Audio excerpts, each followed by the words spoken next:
আজি যোৱা ২৭ জানুৱাৰী ২০২০ ঐতিহাসিক যে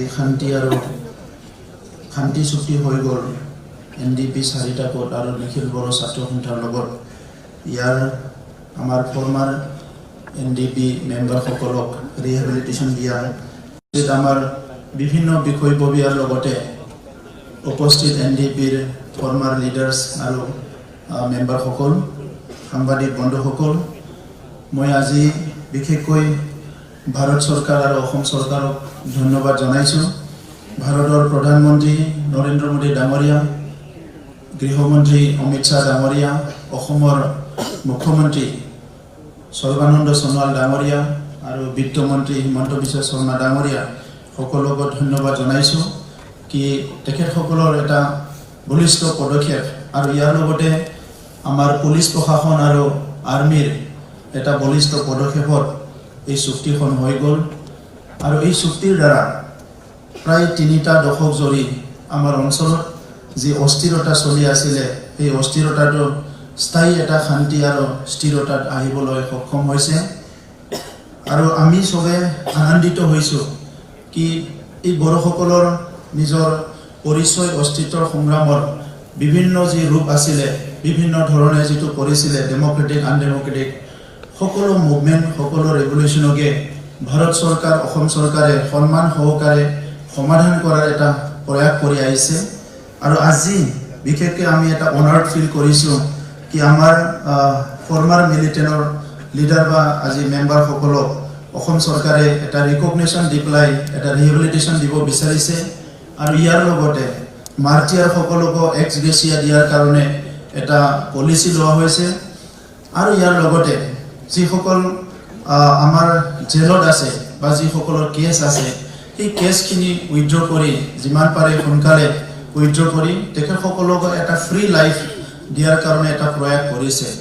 এই মই এটাই কথা আজি উপলব্ধি কৰিছোঁ কি এটা সংগ্ৰামী বুলি পেলাই সংগ্ৰামৰ সময়ত যথেষ্ট ভাইলেন্স হৈছে, মানুহ মৰিছে, ইণ্ডিয়ান ফৰ্চে মৰিব লগা হৈছে, পুলিচ ফৰ্চ মৰিব লগা হৈছে, চিভিলিয়ান মৰিব লগা হৈছে আৰু NDPৰ যিসকলে লিডাৰ বা কেডাৰসকলো মৰিব লগা হৈছে। কিন্তু ইমানখিনি কনফ্লিক্টৰ পিছতো এটা জনগোষ্ঠীক জীয়াই থকাৰ কাৰণে যিটো এটা মৰম দিব লাগে, যিটো এটা ৰিকগনিশ্যন দিব লাগে, এইখিনি দিয়াৰ কাৰণে আজি অসম চৰকাৰে আগবাঢ়ি আহিছে আৰু আজিৰ তাৰিখত মই বিশেষকৈ অনাৰ্ড ফিল কৰিছোঁ কি তেখেতসকলে ভাইলেন্স কৰিছে বুলি কিবা এটা ভুল কাম কৰিছে বুলি ভাৰত চৰকাৰ অসম চৰকাৰে এৰি দিয়া নাই। নিজৰে নাগৰিক বুলি নিজৰ দেশৰ নিজৰ ৰাজ্যৰ সমস্যা বুলি এই সমস্যাটো সমাধান কৰাৰ কাৰণে ইমান দিনে নিশা কষ্ট কৰি বলিষ্ঠ পদক্ষেপ লৈ আগবাঢ়ি আহিছে। ইয়াৰ কাৰণে specially on behalf of Bodo community I thank to our Chief Minister and also Prime Minister and Home Minister of India and Army and paramilitary forces, also Assam Police. So this is very important development for our society and entire state. Karon ami khoday peace to bicharu, ami khoday stability to bicharu, aru karo major conflict thokato nibicharu. Aru ei samasyato atotke dangor samasya asile ki amar jitu human resource youth hokol violence আহিব লগা হৈছিল নিজৰ জাতিৰ অস্তিত্ব ৰক্ষাৰ নামত। তো আজি তেখেতসকলে মেইন ষ্ট্ৰীমত আহি পেলাই সোসাইটি ডেভেলপমেণ্টৰ কাৰণে কাম কৰিবলৈ সুযোগ পাইছে। নিজৰ মা দেউতাক নিজৰ ফেমিলিৰ লগত থাকি গাঁৱত থাকি সোসাইটিৰ লগত থাকি ইভেন পলিটিক্স কৰিবলৈ আজি সুযোগ পাইছে। তো সেইটো আমাৰ কাৰণে এটা ডাঙৰ এটা পৰিৱৰ্তন বুলি আমি ক'ব বিচাৰোঁ। তো মই সকলোকে ধন্যবাদ জনাওঁ আৰু ইয়াৰ লগতে মই আমাৰ NDPৰ সকলো লিডাৰ আৰু যিখিনি মেম্বাৰ আছে মই অনুৰোধ কৰিব বিচাৰোঁ কি আজিৰ পৰা আমাৰ এটা নতুন এটা দিশ আৰম্ভ হৈছে। আজি গভৰ্ণমেণ্টে আমাক ৰিহেবিলিটেশ্যন দিছে, ইয়াৰ পিছত এটা কৈ একৰ্ডৰ যিটো ইমপ্লিমেণ্টেশ্যনৰ কাম কণ্টিনিউ হ'ব আৰু খুব ক্ষিপ্ৰতাৰে একৰ্ড ইমপ্লিমেণ্টেশ্যন হৈ আছে। আমাৰ অনাৰেবল মুখ্যমন্ত্ৰী ডাঙৰীয়া গোটেই কথাটো ক'ব। ইতিমধ্যে কিছুমান দফা ইমপ্লিমেণ্ট হৈ গ'ল আৰু কিছুমান দফা ইমপ্লিমেণ্ট হ'বলৈ গৈ আছে। অহা 24 তাৰিখত ভাৰতৰ গৃহমন্ত্ৰী ডাঙৰীয়া আহিব আৰু সিদিনা আৰু বহুখিনি আমাৰ এনাউন্সমেণ্ট হ'ব ইমপ্লিমেণ্টেশ্যনৰ যিবিলাক কাম। তো এইখিনি সময়ত মই NDPৰ সকলো সদস্যক অনুৰোধ কৰিছোঁ কি আপোনালোকে যি উদ্দেশ্য লৈ সংগ্ৰামত আহিছিলে সেইটো বাস্তৱত ৰূপায়ণ কৰাৰ কাৰণে এতিয়া সোসাইটিৰ লগত মিলি কাম কৰিব লাগিব। আমাৰ সমাজে যথেষ্ট কষ্ট পাইছে যোৱা 30 বছৰত, ইয়াৰ পৰা সমাজখন উদ্ধাৰ কৰাৰ কাৰণে সবে আগবাঢ়ি আহিব লাগিব। মই মুখ্যমন্ত্ৰী ডাঙৰীয়াৰ জৰিয়তে অসম চৰকাৰ আৰু ভাৰত চৰকাৰক অনুৰোধ কৰিছো কি একৰ্ডৰ যিখিনি দফা ৰিমেইনিং দফা আছে ইটো অতি শীঘ্ৰে যাতে ইমপ্লিমেন্ট কৰাৰ কাৰণে এটা পদক্ষেপ লয়, ইয়াৰ কাৰণে মই পুনৰ অনুৰোধ কৰিছো। মই বড় ভাষাত দুটামান ক'ব বিচাৰিছো। आङो बेखौनो फिल खालामदों कि दिनै गभर्नमेन्टआ एसेबांखिनि थैलायनायनि उनाव एसेबांखिनि मोनसे गाज्रि थासारि जाबोनायनि उनाव जोंनि मुभमेन्ट खालामग्रा जोंनि रिभलुशनारिफोरखौ बिग्रायारिफोरखौ मोनसे सन्मान होदों।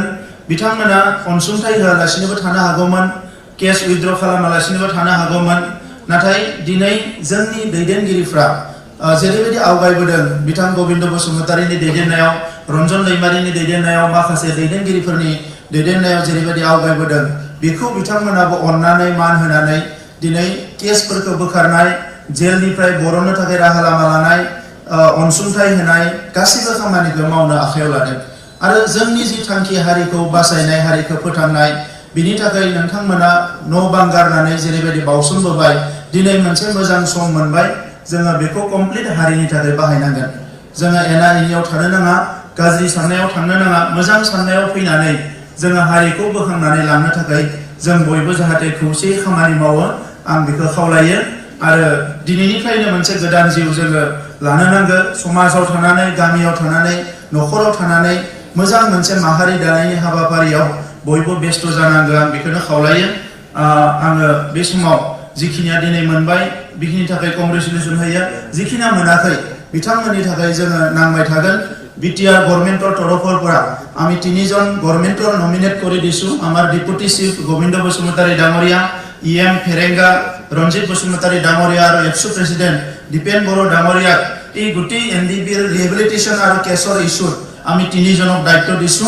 মই হেতুকে মই আজি আপোনালোকৰ আগত কৈছো। আৰু আমাৰো চৰকাৰৰ তৰফৰ পৰা আমি 5জন উকিল আমি নিয়োগ কৰিব বিচাৰিছো বিটিআৰ চৰকাৰৰ পৰা, যাহাতে এনডিবি কেডাৰসকলে কেছ চেছৰ কাৰণে বহুত অসুবিধা পাব লগা নহয়। অসম চৰকাৰৰ লগতে সহযোগ কৰি আমিও 5জন উকিল আমাৰ বিটিআৰ গভৰ্নমেন্টৰ পৰা এডিশনালি আমি নিয়োগ কৰিব বিচাৰিছো। মই শেষত সকলোলৈ ধন্যবাদ জনাইছো।